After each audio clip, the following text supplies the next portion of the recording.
I really do feel that the 70s is one of the best times for filmmaking.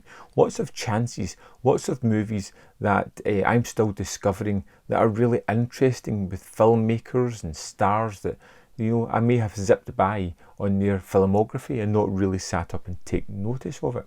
Released in 1974, directed by Siegel and starring Michael Caine, is The Black Windmill, a kind of espionage thriller that's really great. We have an MI6 agent, John Tarrant, played by Michael Caine, who at the start of this movie, his son is kidnapped.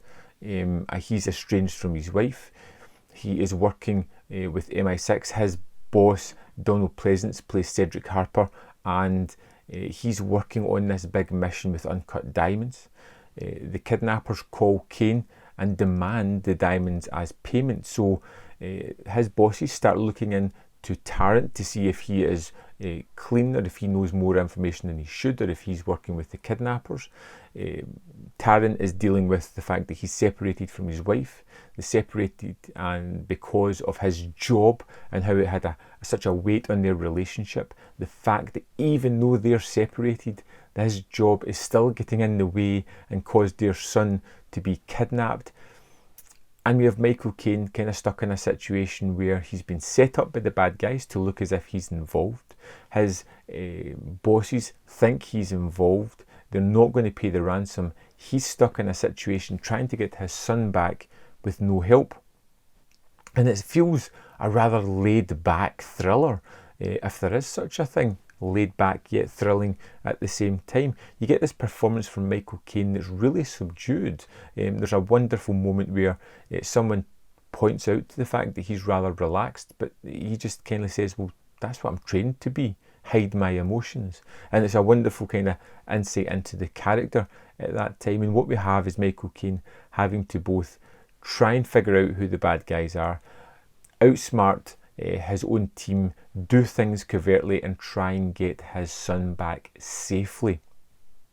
It becomes a real kind of ticking time bomb, but it always feels as if it's no rush to get to the end. Not that it's slow in any way. It feels as though the movie really ticks along and has some really interesting beats along the way, but it just has this kind of easy feeling about it. There's some wonderful scenes and twists and turns and things that are set up that are revealed later on that I really enjoyed. At the heart of the story, it's a man trying to get his son back and willing to do whatever he has to get there.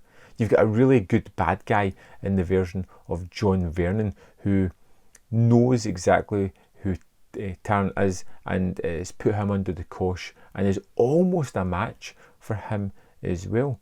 You've got this idea of kind of low-key espionage where they don't overly rely on gadgets and things. It's just more about smarts. It's more about quick thinking and dealing with situations as quickly as you can before they arise or before they get worse than you can possibly imagine.